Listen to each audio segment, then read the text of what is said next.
Insap, Inspirasi Sabda Gereja Kristus Raja Paroki Bajiro. Bapak, Ibu, saudari-saudara, dan teman-teman, kembali lagi dalam Insap, Inspirasi Sabda. Hari ini kita memasuki hari biasa pekan ke-27, hari Kamis. Kita akan merenungkan bersama dari Injil Lukas 11 ayat 5 sampai 13. Kita akan merenungkan satu ayat secara khusus yang akan membantu kita dalam hidup, dalam proses dinamika hari ini. Marilah kita hening sejenak, kita siapkan hati untuk mendengarkan permenungan. Dalam nama Bapa dan Putra dan Roh Kudus. Amin. Bapa yang Maha Murah, kami bersyukur atas rahmat, atas kehidupan yang boleh kami terima hari ini. Sekarang kami akan mendengarkan sabda-Mu, bantulah kami. Utuslah Roh Kudus-Mu sehingga kami dapat menimba inspirasi, dapat merenungkan sabda-Mu sehingga membantu dalam kehidupan hari ini. Demi Kristus Tuhan dan pengantara kami. Bapak, Ibu, saudari-saudara yang terkasih, hari ini kita akan merenungkan bersama secara khusus dari Injil ayat 11. Dari Injil Lukas 11 ayat 5-13 kita akan memilih ayat 11 sebagai permenungan utama kita. Di sana dikatakan, "Bapa manakah di antara kamu, jika anaknya minta ikan daripadanya, akan memberikan ular kepada anaknya itu ganti ikan?"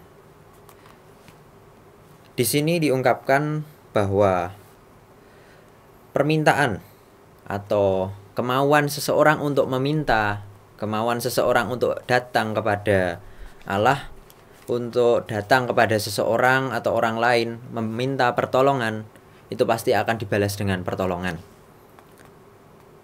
Orang jahat pun tahu sesuatu yang baik. Maka di dalam bacaan Injil dikatakan pula bagaimana, "Jadi jika kamu yang jahat tahu memberi pemberian yang baik kepada anak-anakmu, apalagi Bapamu yang di surga." Artinya, seorang yang jahat pun tahu apa yang baik untuk anaknya, untuk seseorang yang dekat dengannya. Tidak mungkin seorang pencuri akan memberikan sesuatu yang buruk untuk anaknya, anak pencuri itu sendiri. Maka ini bisa kita tangkap sebagai sesuatu yang istimewa, sesuatu yang wajar, dan sesuatu yang dapat kita lihat secara umum dalam kehidupan kita sehari-hari. Dan poin permenungan atau ajakan saya untuk kita semua adalah kita diajak untuk meninggalkan gengsi. Kita diajak untuk meninggalkan apapun yang membatasi diri kita untuk meminta pertolongan, meminta bantuan, maupun meminta sesuatu kepada orang lain. Seringkali kita tidak berani meminta karena kita merasa gengsi, dibatasi oleh sesuatu yang membuat kita ingin menjaga nama diri kita supaya tidak terkesan sering dibantu sebagai orang yang sering meminta bantuan maupun orang yang tidak mampu bahkan dikatakan.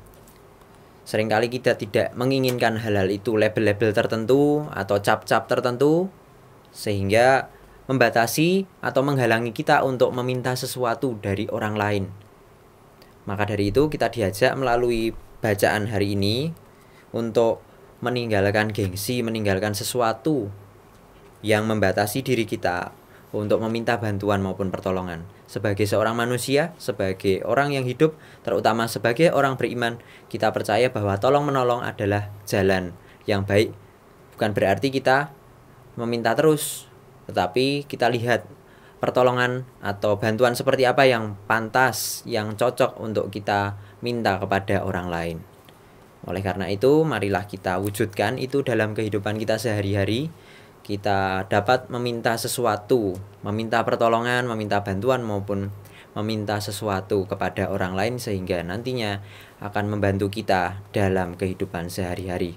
Dan marilah kita perlahan-lahan mengikis atau meninggalkan rasa gengsi, hal-hal yang menghalangi kita untuk meminta.